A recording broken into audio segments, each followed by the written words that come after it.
नमस्कार दोस्तों, स्वागत है आपका हमारे channel Rathore sir online classes पे। मैं आपका दोस्त DS राठौड़ आपका बहुत बहुत स्वागत करता हूं। आज हम आपके सामने एक और वीडियो लेकर आए हैं that is related to noun case. अब और जैसा कि आप जानते हैं कि ऑलरेडी हमने नाउन के काफ़ी वीडियोस कंप्लीट कर चुके हैं और 41 वीडियोस हम ऑलरेडी कंप्लीट कर चुके हैं, जिसमें हम इंग्लिश ग्रामर एंड कंपोजिशन की रैन एंड मार्टिन की जो सीरीज चल रही थी उसमें हम ऑलरेडी नाउन, नंबर, जेंडर हम ऑलरेडी पढ़ चुके हैं। आज हम पढ़ेंगे नाउन केस के बारे में, तो चलिए शुरू करते हैं। सबसे पहले तो मैं ये चाहूँगा कि अगर आपने हमारे चैनल को सब्सक्राइब नहीं किया तो सब्सक्राइब कर लें और बेल आइकन जरूर प्रेस कर ले ताकि हमारे वीडियो की नोटिफिकेशन आपको मिलते रहें। तो चलिए शुरू करते हैं। सबसे पहले मैं आपको बहुत बहुत धन्यवाद देना चाहूँगा। Hello friends, welcome to our channel Rathod Sir Online Classes, and today we are just going to start our new chapter about noun case. So let's start. अब देखिए, सबसे पहले तो हम ये जानेंगे कि नाउन केस होता क्या है। ये नाउन केस जो है वो नाउन से ही रिलेटेड है।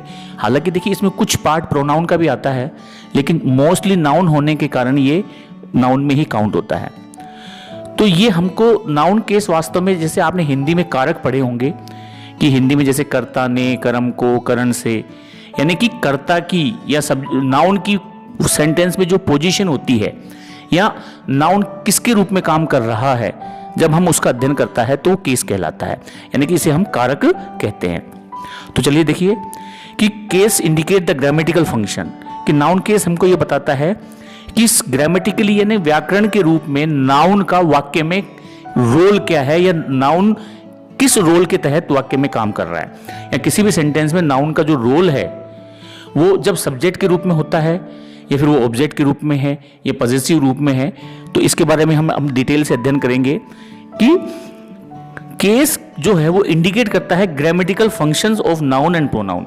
नाउन और प्रोनाउन का जो ग्रामेटिकल फंक्शन है, फंक्शन का मतलब कार्य, यानी कि according to their relation with rest of the word in a sentence. यानी कि एक में हम दो चीजों का अध्ययन करते हैं। एक तो हम ये अध्ययन करते हैं कि नाउन या प्रोनाउन का उसके अंदर रोल क्या है, वो किस रोल में काम कर रहा है, और दूसरा उससे उसका जो नाउन या प्रोनाउन जो है सेंटेंस में उसका अन्य जो वर्ड्स हैं उनसे रिलेशन क्या है या उससे किस प्रकार वो रिलेशन स्थापित कर रहा है। तो इसको देखिए हम थोड़ा एग्जांपल से ही समझ पाएंगे इसको, लेकिन उसकी एक बार मैं आपको हिंदी में डेफिनेशन और बता देता हूं कि व्याकरण में संज्ञा या सर्वनाम शब्द की वह अवस्था जिसके द्वारा वाक्य में उसका क्रिया के साथ संबंध प्रकट होता है उसे कारक कहते हैं। संज्ञा या सर्वनाम का क्रिया से संबंध जिस रूप से जाना जाता है उसे कारक कहते हैं। तो देखिए मैंने आपको यहाँ पे केस की दो डेफिनेशन बताई। पहली डेफिनेशन ये बताई कि व्याकरण में संज्ञा या सर्वनाम शब्द की वह अवस्था जिसके द्वारा वाक्य में उसका क्रिया के साथ संबंध प्रकट होता है उसे कारक कहते हैं। तो पहली डेफिनेशन तो ये हो गई। दूसरी डेफिनेशन क्या बताई थी मैंने कि संज्ञा या सर्वनाम का क्रिया से संबंध जिस रूप से जाना जाता है उसे कारक कहते हैं। कारक यह इंगित करता है कि वाक्य में संज्ञा या सर्वनाम का काम क्या है, यानी कि वो किस काम से या उसका रोल क्या है या उसका कार्य क्या है। इसको देखिए अच्छे से तो हम एग्जाम्पल से ही समझ पाएंगे और अच्छे से देख लीजिए।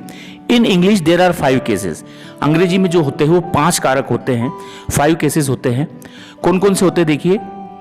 सबसे पहले होता है सब्जेक्टिव केस और इसी का दूसरा नाम है नॉमिनेटिव केस, यानी कि जब कोई नाउन सब्जेक्ट के रूप में काम करता है, यानी किसी भी सेंटेंस। देखिए हमने ऑलरेडी हम सब्जेक्ट और प्रेडिकेट की वीडियो ऑलरेडी इसमें डाल चुके हैं, तो अगर आपने हमारी वो वीडियो नहीं देखे हैं तो हमारी प्लेलिस्ट में जाकर आप सब्जेक्ट एंड प्रेडिकेट की वीडियो देख सकते हैं। उसमें मैंने बताया कि किस प्रकार जो सेंटेंस है उसको 2 पार्ट्स में डिवाइड किया जाता है, एक तो सब्जेक्ट और एक प्रेडिकेट, यानी कि वाक्य में जिसके लिए वाक्य बोला जा रहा है। जैसे सपोज मैं कहूं Ram is going to school, तो जैसे मैंने इस सेंटेंस में राम जो है वो सब्जेक्ट हो गया और उसके लिए जो कुछ बोला जा रहा है वो प्रेडिकेट हो गया, यानी कि इज गोइंग टू स्कूल हो गया। तो उसकी डिटेल अगर आपको पढ़नी है तो आप हमारी प्लेलिस्ट पे जाके सब्जेक्ट एंड प्रेडिकेट की वीडियो देख सकते हैं। तो सबसे पहले तो जो 5 केसेस में हमारा पहला केस है सब्जेक्टिव और नॉमिनेटिव केस, यानी कि जब सब्जेक्ट जो है नाउन एक सब्जेक्ट के रूप में जब आता है तो उसे सब्जेक्टिव और नॉमिनेटिव केस कहते हैं।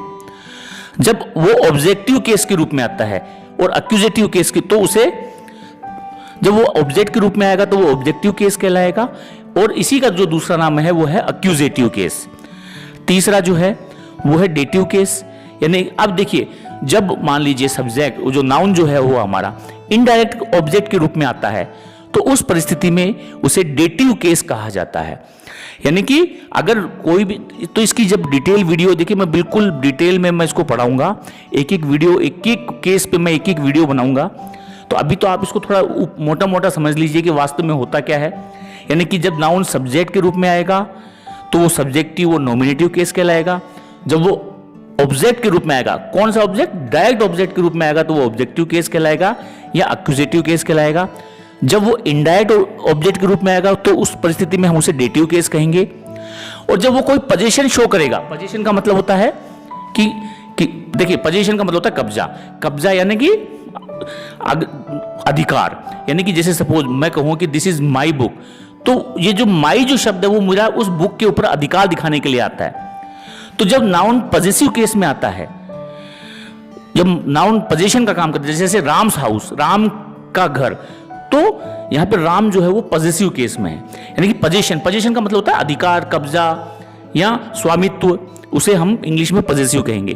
तो जब वो एक अधिकार के रूप में आएगा तो उसे पॉजेसिव केस या जेनेटिव केस कहेंगे। और अगर हम उस किसी को संबोधित करके बुला रहे हैं, जैसे अरे मोहन इधर आ, तो यहां पे जो मोहन जो शब्द आया है वो वोकेटिव केस में आया है। तो इस प्रकार ये हम 5 केसेस का अध्ययन करेंगे और डिटेल में हम इसका अध्ययन करेंगे। So all these 5 cases have been explained in detail in next video. और जो सारे के सारे जो हमारे ये केसेस हैं इनको हम आगे की वीडियोस में अलग अलग अध्ययन करेंगे।